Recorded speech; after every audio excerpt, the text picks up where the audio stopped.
1950년 7월 3일 북한군은 날씨로 인해 미군 폭격이 없던 날에 한강 철교를 보수한다. 한강 철교로 탱크가 건너가면서 한강 방어선은 무너진다. 서울을 점령한 북한군은 멈추지 않고 계속 남쪽으로 내려온다. 다음 날인 7월 4일 수원까지 내려온다. 그 사이 부산에 도착한 미군은 오산에 자리를 잡는다. 북한군은 속도전으로 빠르게 내려오고 북군은 미군과 유엔군이 도착하기 전까지 시간이 필요했다.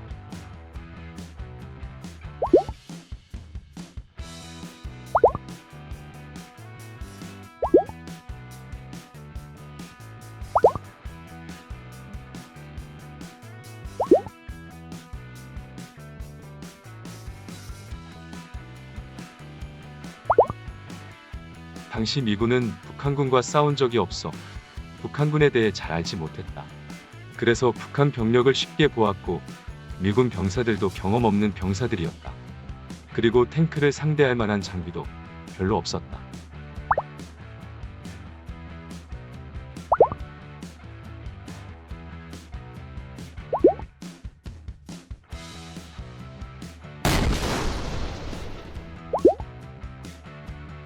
미군 선발 부대의 장비로는 소련제 탱크의 철판을 뚫을 수가 없었다.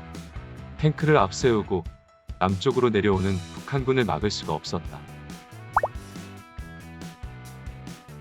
7월 5일 오산을 점령하고 6일 평택안성, 8일 천안, 12일 현 세종시, 16일 공주 청주를 차례차례 점령하면서 내려온다. 남한의 병력으로는 막을 수 없는 상황이었고 빨리 유엔군이 오기만을 기다리고 있었다.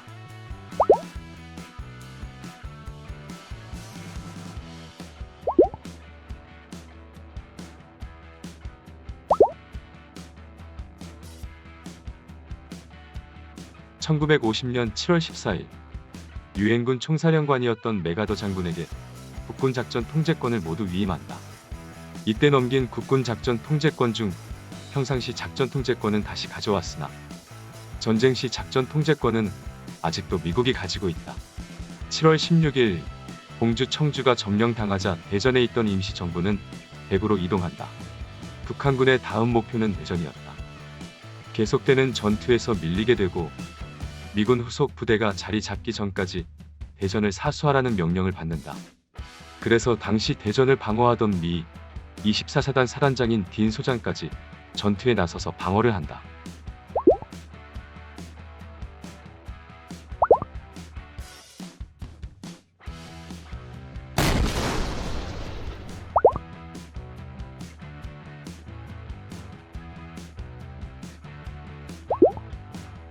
탱크 방어 목적으로 지급받은 신형 로켓포로 탱크를 방어하였다.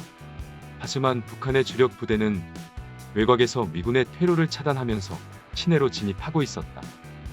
당시 북한군의 전략은 피난민으로 위장을 하고 피난민과 같이 시내로 진입을 한 후 갑자기 기습하는 전략이었다.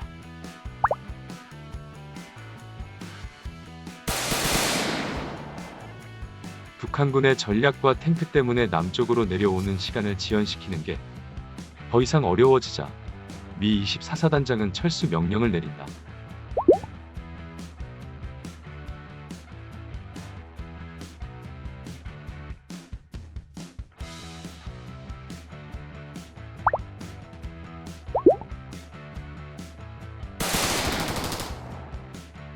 미군은 철수 도중 북한군의 기습을 당한다. 기습당한 미군은 장비와 차량을 버리고 각자 도망을 친다. 북한군의 기습으로 병력은 흩어지고 미군들은 북한군의 감시를 피해 야간에 몰래 이동을 하였다. 딘 소장은 부상당한 병사들과 이동을 하였고 병사들은 피를 많이 흘려 평소보다 물을 많이 마셨다. 딘 소장은 깜깜한 새벽에 먹을 물이 부족해지자 물을 구하러 시냇물 소리가 들리는 쪽으로 이동을 하다 절벽으로 떨어진다. 딘 소장은 그대로 기절을 하고 실종 상태가 된다. 혼자 남은 상황에서 대구로 가기 위해 낮에는 자고 밤에는 별자리로 방향을 잡아 이동을 한다. 도중에 북한군에게 잡힐 위기도 있었지만 산에서 열매와 작물들로 버티면서 36일간 헤매다 진안에 도착한다.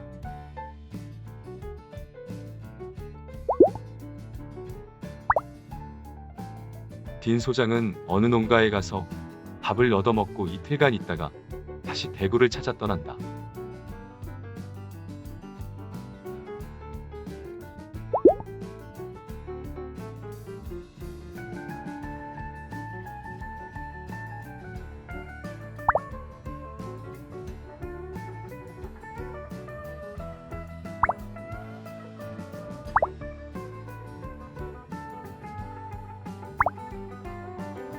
딘 소장은 가는 길에 동네 주민을 만나고 대구로 가는 길을 안내해주면 $1000를 준다는 제안을 한다. 제안을 승낙하고 딘 소장을 안내하기로 한다.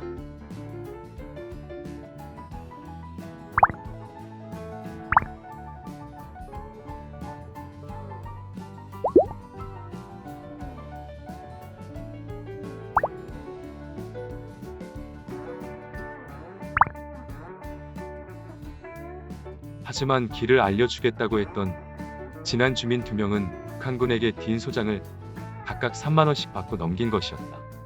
이때 잡힌 딘 소장은 북으로 끌려가 3년간 잡혀있다 휴전이 되고 포로 교환을 하면서 풀려난다. 북한군은 7월 24일 대전을 완전 점령하였다. 다음 목표는 영동이었다. 대전으로부터 약 40km 떨어진 영동 지역 주곡리, 임계리 주민들은 산으로 올라가 땅굴 속에서 피난을 하고 있었다.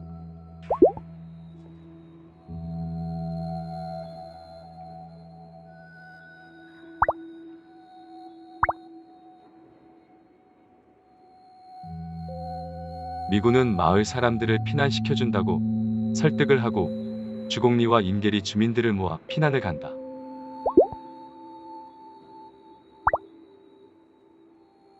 피난민들은 식량과 이불 같은 짐이 있었고 피난민 중에는 어린이와 노인들도 있었다. 그래서 미군 생각보다 속도가 나지 않았다. 그래서 길에서 하루 노숙을 하고 다음날 다시 이동을 하였다. 주곡리 임계리의 700명 정도의 주민들은 미군을 따라 노글리 방향으로 이동을 하고 있었다. 미군들은 노글리 근처에 오자 피난민들을 철길 위로 올라가라고 지시하고 가져온 짐들을 검사한다. 짐 안에는 곡식이나 이불밖에 없었다.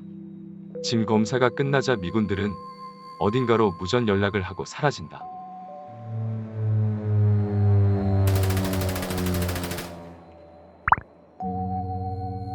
잠시 후 갑자기 미군기가 나타나 피난민들을 향해 폭탄을 떨어뜨리고 기관총을 쏘기 시작했다. 철로 위에는 100명 이상이 사망하였고 팔 다리가 분리되고 눈알이 빠지고 철로조차 사라진 지옥 같은 상황이었다. 놀란 피난민들은 공격을 피해 철길 아래 배수로 안으로 도망친다.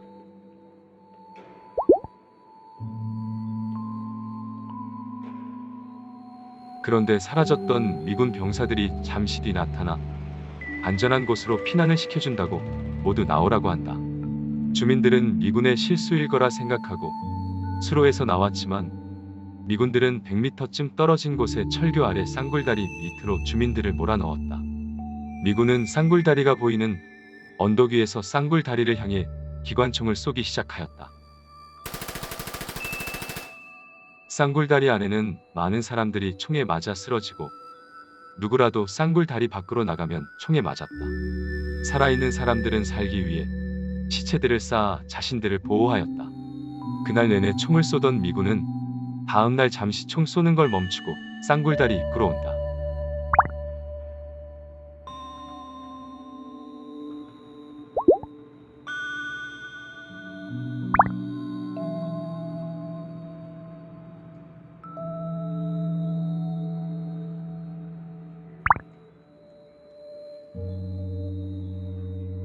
당시 미군은 피난민 속에 숨어있는 북한군 때문에 어려움을 겪고 있었다. 며칠 전 대전 전투에서도 문제가 생기고 사단장까지도 실종이 되었다.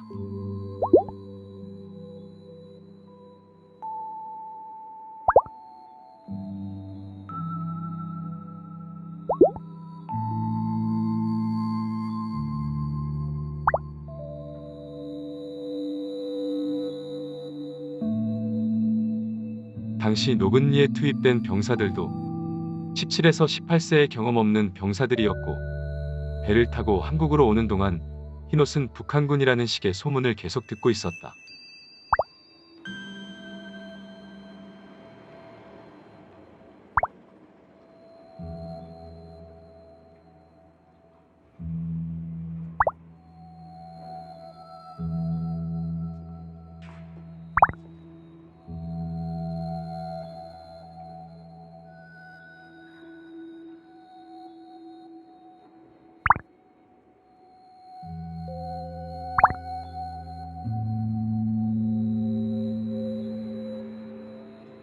미군 병사들 사이에서 피난민 짐에서 무전기가 있었다라던가 인민군이 숨어 있었다는 소문이 돌았지만 명확한 증거는 없었다. 미군들에게 남한의 피난민은 작전의 위험 요소였다. 젊은 사람들은 살기 위해 밤 시간에 몰래 탈출을 하기 시작하였다. 탈출에 성공한 사람도 있었지만 걸려서 총에 맞는 사람도 있었다. 부인과 아이를 버리고 떠난 사람들도 있었다. 쌍굴 다리에는 나이 든 사람, 여자, 아이들만 남아 있었다. 다음날 북한군은 영동읍 근처까지 내려온 상황이었다.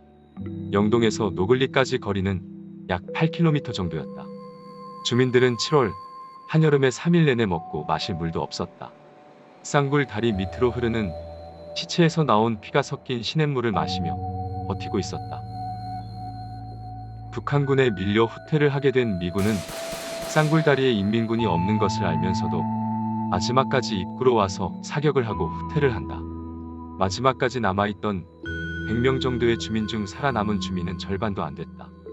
노근리에서 일어난 이 사건은 미군에 의한 전쟁 범죄였지만 지금도 누구의 명령인지 알려지지 않았고 당시 병사들은 명령에 따를 수밖에 없었다. 전쟁 상황이라는 이유로 주민들만 억울하게 죽었다.